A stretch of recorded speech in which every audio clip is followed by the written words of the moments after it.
श्री शिवाय नमस्तुभ्यम। जय माता दी। प्रेम से बोलिए माँ अन्नपूर्णा की जय, माता वैभव लक्ष्मी की जय। हे प्रिय भक्तजनों, आज शुक्रवार का दिन है और शुक्रवार के दिन माता अन्नपूर्णा और माता वैभव लक्ष्मी का व्रत किया जाता है। तो आज आप सभी सुनेंगे माता वैभव लक्ष्मी और माता अन्नपूर्णा की बहुत ही दुर्लभ एवं पौराणिक व्रत कथा। आप सभी भक्तों से विनम्र अनुरोध है कि कथा को भक्ति भाव से और प्रसन्न मनचित से पूरा अवश्य सुनिएगा और कमेंट बॉक्स में जय माता दी लिखना बिल्कुल भी मत भूलिएगा। आइए आज की कथा का शुभ आरंभ करते हैं। जय श्री गणेश। एक समय की बात है, काशी निवासी धनंजय की पत्नी का नाम सुलक्षणा था। उसे अन्य सब सुख प्राप्त थे, केवल निर्धनता ही उसके दुख का एकमात्र कारण था। यह दुख उसे हर समय सताता रहता था। एक दिन सुलक्षणा पति से बोली, हे स्वामी, आप कुछ उद्यम करें तो काम चले, इस प्रकार कब तक काम चलेगा। सुलक्षणा की बातें सुनकर धनंजय के मन में बैठ गई और वह उसी दिन विश्वनाथ शंकर जी को प्रसन्न करने के लिए बैठ गया और कहने लगा, हे देवाधिदेव विश्वेश्वर, मुझे पूजा पाठ कुछ नहीं आता है, केवल आपके भरोसे बैठा हूँ। इतनी विनती करके वह 2-3 दिन तक भूखा प्यासा बैठा रहा। यह देखकर भगवान शंकर ने उसके कान में अन्नपूर्णा अन्नपूर्णा अन्नपूर्णा कहा। इस प्रकार 3 बार कहा। यह कौन कह गया है? यही सोच में धनंजय पड़ गया कि मंदिर में आते ब्राह्मण को देखकर पूछने लगा, पंडित जी, अन्नपूर्णा कौन है? ब्राह्मणों ने कहा, तू अन्न छोड़ बैठा है तो तुझे अन्न की बातें ही सूझती हैं। जा घर जाकर अन्न ग्रहण कर। धनंजय घर आ गया, स्त्री से सारी बातें कही। वह बोली, नाथ, चिंता मत करो, स्वयं शंकर जी ने यह मंत्र दिया है, वे स्वयं ही खुलासा करेंगे। आप फिर जाकर उनकी आराधना करो। धनंजय फिर जैसा ही तैसा पूजा में बैठ गया। रात्रि में शंकर जी ने आज्ञा दी कि तू पूर्व दिशा में चला जा। वह अन्नपूर्णा का नाम जपता रहता और रास्ते में फल खाता जाता, झरनों का पानी पीता जाता। इस प्रकार कितने ही दिनों तक चलता गया। वहां उसे सोने चांदी सी चमकती वन की शोभा दिखने में आई। सुंदर सरोवर देखने में या उसके किनारे कितनी ही अप्सराएं झुंड बनाए बैठी थी। एक कथा सुनती और सब मिलकर माँ अन्नपूर्णा इस प्रकार बार बार कहती थी। यह अगहन मास का उजेली रात थी और आज से ही व्रत का आरंभ था। जिस शब्द की खोज करने वह निकला था वह उसे सुनने को मिल गया। धनंजय ने उसके पास जाकर पूछा कि हे देवियों, आप यह क्या करती हो? उन सब ने कहा कि हम माँ अन्नपूर्णा का व्रत करती हैं। धनंजय ने पूछा, व्रत पूजा करने से क्या होता है? यह किसी ने किया भी है? यह कब किया जाता है? कैसा व्रत है और कैसी विधि है? मुझसे भी विस्तार में बतलाइए। वे कहने लगी, इस व्रत को सब कोई कर सकते हैं। 21 दिन तक लिए 21 गांठ का सूत लेना चाहिए। 21 दिन यदि ना बने तो एक दिन उपवास करें। यह भी ना बने तो केवल कथा सुनकर प्रसाद लें। निराहार रहकर कथा करें। कथा सुनने वाला कोई ना मिले तो पीपल के पत्तों को रखकर सुपारी या घृत कुमारी वृक्ष को सामने दीपक को साक्षी करके सूर्य, गाय, तुलसी या महादेव को बिना कथाएं सुने मुख में दाना न डालें। यदि भूल से कुछ पड़ जाए तो एक दिवस फिर उपवास करें। व्रत के दिन क्रोध ना करें और झूठ न बोलें। धनंजय बोला, इस व्रत को करने से क्या होता है? वे कहने लगी, इसके करने से अंधों को नेत्र मिले, लूलों को हाथ मिले, निर्धन के घर धन आवे, बांझे को संतान मिले, मूर्ख को विद्या आवे। जो जिस कामना से व्रत करे माँ उसकी इच्छा पूरी करती हैं। वह कहने लगा, बहनों, मेरे पास तो धन नहीं है, विद्या नहीं है, कुछ भी तो नहीं है। मैं तो दुखिया ब्राह्मण हूँ, मुझे इस व्रत का सूत दोगी? हाँ भाई, तेरा कल्याण हो, हम तुम्हें अवश्य देंगे। ले यह व्रत का मंगल सूत्र ले। धनंजय ने व्रत किया। व्रत पूरा हुआ। तभी सरोवर में 21 खंड की स्वर्ण सीढ़ी हीरा मोती जड़ी हुई प्रकट हुई।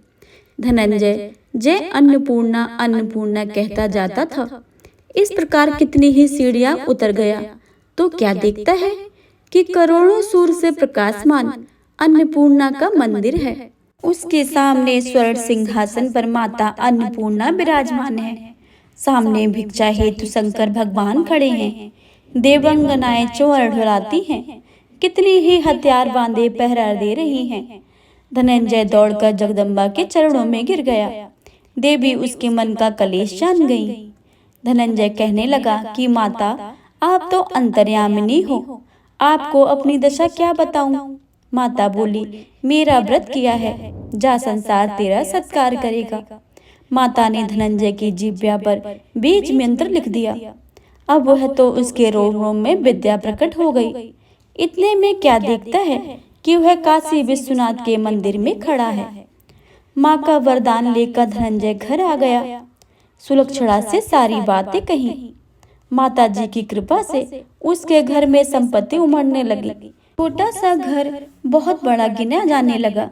जैसे शहद के छत्ते में मक्खियां जमा होती हैं, उसी प्रकार अनेक सगे संबंधी आकर उनकी बड़ाई करने लगे। कहने लगे, इतना धन और इतना बड़ा घर, सुंदर संतान नहीं तो इस कमाई का कौन भोग करेगा। सुलक्षणा से संतान नहीं है, इसलिए तुम दूसरा विवाह कर लो। अनिच्छा होते हुए भी धनंजय का दूसरा विवाह करना पड़ा और सती सुलक्षणा को सौत का दुख उठाना पड़ा। इस प्रकार दिन बीतते गए। फिर अगहन मास आया। नए बंधन में बंधे पति पत्नी ने सुलक्षणा से कहा कि हम व्रत के प्रभाव से सुखी हुए हैं, इस कारण यह व्रत नहीं छोड़ना चाहिए। यह माता जी का प्रताप है जो हम इतने संपन्न और सुखी हैं। सुलक्षणा की बातें सुनकर धनंजय उसके यहाँ आया और व्रत में बैठ गया। नई बहू को इस व्रत की खबर नहीं थी। वह धनंजय के आने की राह देख रही थी। दिन बीतते गए और व्रत पूर्ण होने में 3 दिवस ही बाकी थे कि नई बहू को खबर पड़ी कि उसके मन में ईर्ष्या की ज्वाला दहकने लगी। सुलक्षणा के घर जा पहुंची और उसने वहां भगदड़ मचा दी। वह धनंजय को अपने साथ ले गई। नए घर में धनंजय को थोड़ी देर के लिए निद्रा भी न आए। इस समय नई बहू ने उसका व्रत का सूत तोड़कर आग में फेंक दिया। अब तो माता जी का क्रोध जाग गया। घर में अकस्मात आग लग गई। सब कुछ जलकर खाक हो गया। सुलक्षणा जान गई और पति को फिर अपने घर ले आई। नई बहू रूठकर पिता के घर जा बैठी। पति को परमेश्वर मानने वाली सुलक्षणा बोली, नाथ, घबराना नहीं, माता जी की कृपा अलौकिक है। पुत्र कुपुत्र हो जाता है, पर माता कुमाता नहीं होती है। अब आप श्रद्धा और भक्ति से आराधना शुरू करो, वे जरूर हमारा कल्याण करेंगी। धनंजय फिर माता के पीछे पड़ गया। वहीं वह सरोवर सीढ़ी प्रकट हुई। उसमें माँ अन्नपूर्णा कहकर उतर गया। वहां जाकर माता जी के चरणों में रुदन करने लगा। माता प्रसन्न होकर बोली, यह मेरी स्वर्ण की मूर्ति ले और इसकी पूजा करना, तू फिर सुखी हो जाएगा। जा, तुझे मेरा आशीर्वाद है। तेरी स्त्री सुलक्षणा ने श्रद्धा से मेरा व्रत किया है, उसे मैंने पुत्र दिया है। धनंजय ने आंखें खोली तो खुद को काशी विश्वनाथ के मंदिर में खड़ा पाया। वहां से फिर उसी प्रकार को घर आया। इधर सुलक्षणा के दिन चढ़े और महीने पूरे होते ही पुत्र का जन्म हुआ। गांव में आश्चर्य की लहर दौड़ गई। इस प्रकार उसी गांव के निसंतान सेठ के पुत्र होने पर उसने माता अन्नपूर्णा का मंदिर बनवा दिया। उससे माता जी धूमधाम से पधारी, यज्ञ किया और धनंजय को मंदिर के आचार्य का पद दे दिया। जीविका के लिए मंदिर की दक्षिणा को रहने के लिए बड़ा मंदिर सा भवन दिया। धनंजय स्त्री पुत्री सहित वहां रहने लगा। माता जी के चढ़ावे से भरपूर आमदनी होने लगी। उधर नई बहू के पिता के घर डाका पड़ गया और सब लुट गया। वे भीख मांगकर पेट भरने लगे। सुलक्षणा ने जब यह सुना तो उन्हें बुलावा भेजा। अलग घर में रख लिया और उनके अस्त्र वस्त्र का प्रबंध किया। धनंजय सुलक्षणा उसका पुत्र माताजी की कृपा से आनंद से रहने लगे।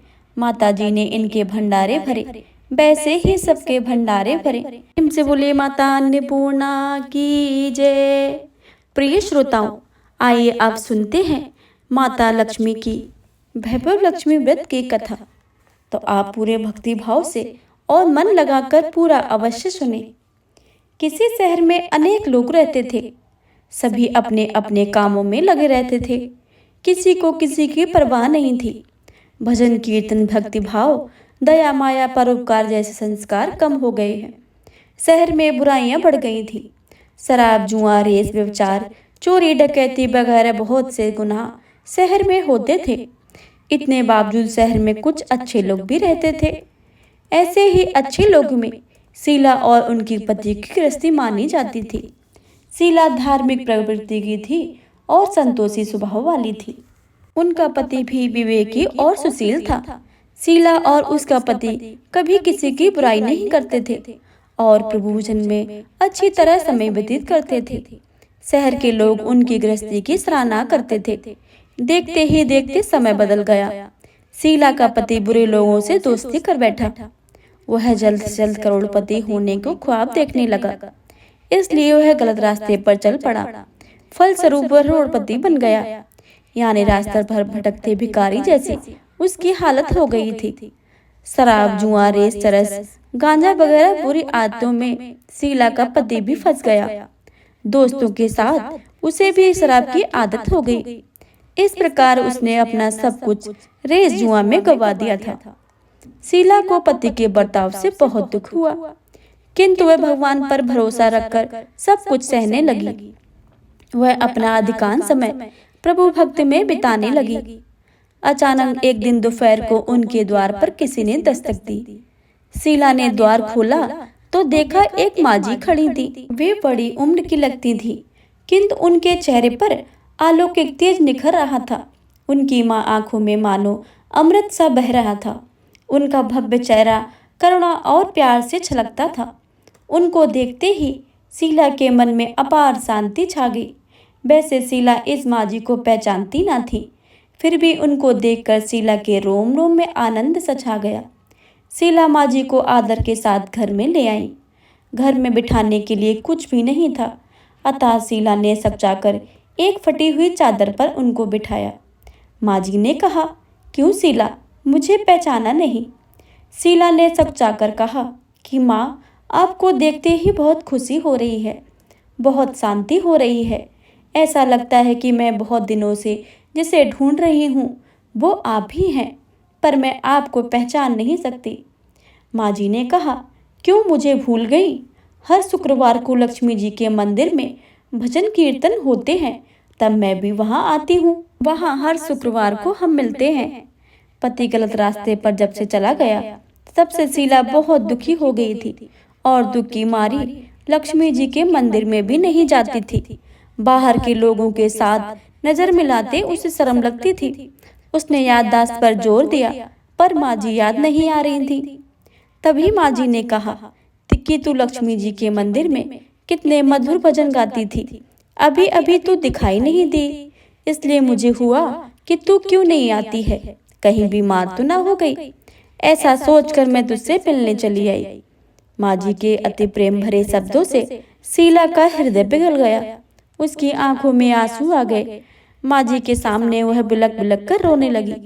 यह देखकर माजी शीला के नजदीक सिर गए और उसकी सजगती पीठ पर प्यार भरा हाथ फेरकर सांत्वना देने लगी। माजी ने कहा, सुख और दुख तो धूप छांव जैसे होते हैं। सुख के पीछे दुख आता है तो दुख के पीछे सुख भी आता है।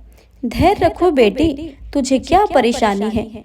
तेरे दुख की बात मुझे सुना, तेरा मन भी हल्का हो जाएगा और तेरे दुख का कोई उपाय भी मिल जाएगा।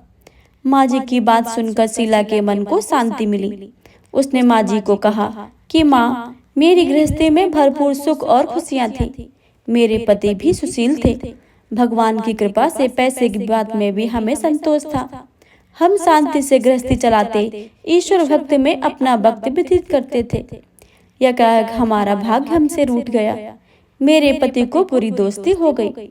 बुरी दोस्ती की वजह से वे शराब, जुआ, रेस, चरस, गांजा वगैरह खराब आदतों के शिकार हो गए और उन्होंने सब कुछ गवा दिया और हम रास्ते के भिखारी जैसे बन गए। यह सुनकर माँ जी ने कहा, सुख के पीछे दुख और दुख के पीछे सुख आता ही रहता है। ऐसा भी कहा जाता है कि कर्म की गति न्यारी होती है। हर इंसान को अपने कर्म भुगतने ही पड़ते हैं, इसलिए तू चिंता मत कर। अब तू कर्म भुगत चुकी है, अब तुम्हारे सुख के दिन अवश्य ही आएंगे। तू तो माँ लक्ष्मी जी की भक्त है और माँ लक्ष्मी जी तो प्रेम और करुणा के अवतार हैं। वे अपने भक्तों पर हमेशा ममता रखती हैं, इसलिए तू धैर्य रखकर माँ लक्ष्मी जी का व्रत कर, इससे सब कुछ ठीक हो जाएगा। माँ लक्ष्मी जी का व्रत की बात सुनकर शीला के चेहरे पर चमक आ गई और उसने पूछा कि माँ लक्ष्मी जी का व्रत कैसे किया जाता है, वह मुझे समझाइए, मैं यह व्रत अवश्य ही करूंगी। माँ जी ने कहा, बेटी, माँ लक्ष्मी जी का व्रत बहुत सरल है। उसे वरलक्ष्मी व्रत या वैभव लक्ष्मी व्रत भी कहा जाता है। यह व्रत करने वाले की सब मनोकामनाएं पूर्ण होती हैं। वह सुख, संपत्ति और यश प्राप्त करता है। ऐसा कहकर माँ लक्ष्मी जी की वैभव लक्ष्मी व्रत की विधि कहने लगी। बेटी, वैभव लक्ष्मी व्रत वैसे तो सीधा साधा व्रत है, किंतु कई लोग उसे गलत तरीके से करते हैं, अतः उसका फल नहीं मिलता है। कई लोग कहते हैं कि सोने के गहने की हल्दी कुमकुम से पूजा करो, बस व्रत हो गया, पर ऐसा नहीं है। कोई भी व्रत शास्त्रीय विधि के अनुसार ही करना चाहिए, तभी उसका व्रत का फल मिलता है। सच्ची बात यह है कि सोने के गहने का विधि से पूजन करना चाहिए। व्रत की उद्यापन विधि भी शास्त्रीय विधि से ही करनी चाहिए। यह व्रत शुक्रवार को करना चाहिए। प्रातःकाल स्नान करके स्वच्छ कपड़े पहनो और सारा दिन मन में जय माँ लक्ष्मी का मन में रटन करते रहो। किसी की चुगली नहीं करनी चाहिए। शाम को पूर्व दिशा में मुंह रख सके आसन पर बैठ जाओ। सामने पाटा रखकर उस पर रुमाल रखो। रुमाल पर चावल का छोटा सा ढेर करो। उस ढेर पर पानी से भरे तांबे का कलश रखकर कलश पर एक कटोरी रखो। उस कटोरी में एक सोने का गहना रखो। सोने का ना हो तो चांदी का चलेगा, चांदी का ना हो तो नगद रुपए भी चलेगा। बाद में घी का दीपक जलाकर अगरबत्ती सुलगाकर रखो। माँ लक्ष्मी जी के बहुत स्वरूप हैं और माँ लक्ष्मी जी को श्रीअंत अति प्रिय है, अतः वैभव लक्ष्मी में पूजन विधि करते वक्त सर्वप्रथम श्रीअंत और लक्ष्मी जी के वैभव स्वरूपों को सच्चे दिल से दर्शन करो। उसके बाद लक्ष्मी स्तवन का पाठ करो। बाद में कटोरी में रखे गहने या रुपए को हल्दी, कुमकुम और चावल चढ़ाकर पूजा करो और लाल रंग का फूल चढ़ाओ। शाम को कोई मीठी चीज बनाकर उसका प्रसाद रखो। ना हो सके तो शक्कर गुड़ भी चल सकता है। फिर आरती करके 11 बार सच्चे हृदय से जय माँ लक्ष्मी बोलो। बाद में 11 या 21 शुक्रवार व्रत करने का दृढ़ संकल्प माँ के सामने करो और जो आपकी मनोकामना हो वह पूरी करने के लिए माँ जी से विनती करो। माँ का प्रसाद बांट दो और थोड़ा प्रसाद अपने लिए रखो। अगर आप में शक्ति हो तो सारा दिन उपवास रखो और सिर्फ प्रसाद खाकर शुक्रवार का व्रत करो। अगर ना शक्ति हो तो शाम को प्रसाद ग्रहण करते समय एक समय खाना खा लो। अगर थोड़ी भी ना शक्ति हो तो 2 बार भोजन कर सकते हैं। बाद में कटोरी में रखा गहना या रुपए ले लो। कलश का पानी तुलसी या क्यारी में डाल दो और चावल पक्षियों को डाल दो। इस तरह शास्त्रीय विधि से व्रत करने से उसका फल अवश्य ही मिलता है। इस व्रत के प्रभाव से सब प्रकार की विपत्ति दूर होकर आदमी माला माल हो जाता है। संतान ना हो तो संतान प्राप्ति होती है। सौभाग्यवती स्त्री का सौभाग्य अखंड रहता है। कुमारी लड़की को मनभावन पति मिलता है। शीला यह सुनकर आनंदित हो गई। फिर पूछा, माँ जी, आपने वैभव जो शास्त्रीय विधि बताई है मैं वैसे अवश्य ही करूंगी, किंतु उसकी उद्यापन विधि किस तरह करनी चाहिए यह भी कृपा करके मुझे सुनाइए। माँ जी ने कहा, 11 या 21 जो मन्नत मानी हो उतने शुक्रवार यह वैभव पूरी श्रद्धा और भावना से करना चाहिए। व्रत के आखिरी शुक्रवार को खीर या नैवेद्य रखो। पूजन विधि हर शुक्रवार को करते हैं वैसी ही करनी चाहिए। पूजन विधि के बाद श्रीफल तोड़ो और कम से कम 7 कुमारी या सौभाग्यशाली स्त्रियों को कुमकुम का तिलक करके वैभव लक्ष्मी व्रत की एक एक पुस्तक उपहार में देनी चाहिए और सबको खीर का प्रसाद देना चाहिए। फिर धन लक्ष्मी स्वरूप, वैभव लक्ष्मी स्वरूप माँ लक्ष्मी जी की छवि को प्रणाम करें और माँ लक्ष्मी जी का यह स्वरूप वैभव देने वाला है। प्रणाम करके मन ही मन भावुकता से माँ लक्ष्मी जी की प्रार्थना करते वक्त कहें कि हे माँ धन लक्ष्मी, हे माँ वैभव लक्ष्मी, मैंने सच्चे हृदय से आपका व्रत पूर्ण किया है, तो माँ हे हमारी मनोकामनाएं पूर्ण करो, हमारा सबका कल्याण कीजिए। जिसे संतान न हो उसे संतान देना, सौभाग्यशाली स्त्री का सौभाग्य अखंड रखना, कुमारी लड़की को मन भावन पति देना। आपका यह चमत्कारी वैभव लक्ष्मी जो सा करे उसकी सब विपत्ति दूर करना, सबको सुखी करना। हे माँ, आपकी महिमा अपरंपार है। माँ जी के पास से वैभव लक्ष्मी की शास्त्रीय विधि सुनकर शीला भविभोर उठी। उसे लगा मानो सुख का रास्ता मिल गया हो। उसने मन आंखें बंद करके मन ही मन क्षण संकल्प लिया और कहा कि हे माँ वैभव लक्ष्मी, मैं माँ जी के कहे मुताबिक श्रद्धा के से शास्त्रीय विधि से वैभव लक्ष्मी 21 शुक्रवार तक करूंगी और व्रत के शास्त्रीय विधि के अनुसार उद्यापन विधि भी करूंगी। शीला ने संकल्प करके आंखें खोली तो देखा सामने कोई न था। वह विस्मित हो गई कि माँ जी कहाँ गई। यह माँ जी दूसरा कोई न था, साक्षात लक्ष्मी जी ही थी। शीला लक्ष्मी जी की भक्त थी, इसलिए अपने भक्त को रास्ता दिखाने के लिए माँ लक्ष्मी देवी माँ जी का स्वरूप धारण करके शीला के पास आई थी। दूसरे दिन शुक्रवार था।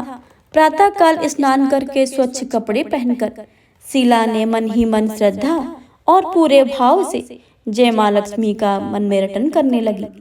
सारा दिन किसी की चुगली नहीं की। शाम हुई तब हाथ मुंह धोकर शीला पूर्व दिशा में मुंह करके बैठी।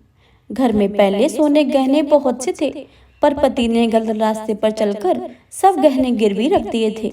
पर नाक की चुन्नी बच गई थी। नाक की चुन्नी को निकालकर उसे धोकर शीला ने कटोरी में रख दी। सामने पाटे पर रुमाल रखकर मुट्ठी भर चावल का छोटा सा ढेर किया। उस पर तांबे का पानी भरकर कलश रखा। उसके ऊपर चुन्नी वाली कटोरी रखी। फिर विधि पूर्वक वंदन, स्तुवन, पूजन वगैरह किया और घर में थोड़ी शक्कर थी, वह प्रसाद में रखकर वैभव लक्ष्मी व्रत किया। यह प्रसाद पहले पति को खिलाया। प्रसाद खाते ही पति के स्वभाव में फर्क पड़ गया।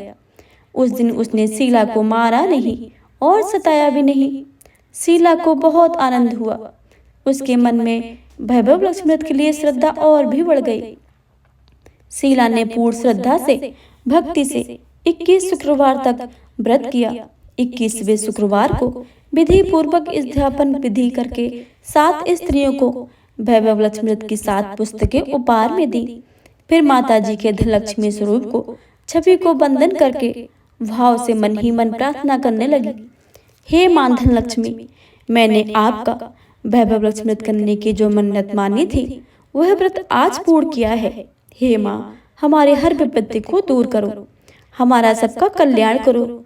जिसे संतान न हो उसे संतान देना, सौभाग्यवती स्त्री का सौभाग्य अखंड रखना, कुंवारी लड़की को मन भावन पति देना। जो आपका यह चमत्कारी वैभव लक्ष्मी जो करे उसकी सब विपत्ति दूर करना, सबको सुखी करना। हे माँ, आपकी महिमा अपरंपार है। ऐसा बोलकर लक्ष्मी जी के धनलक्ष्मी स्वरूप को छवि को प्रणाम किया।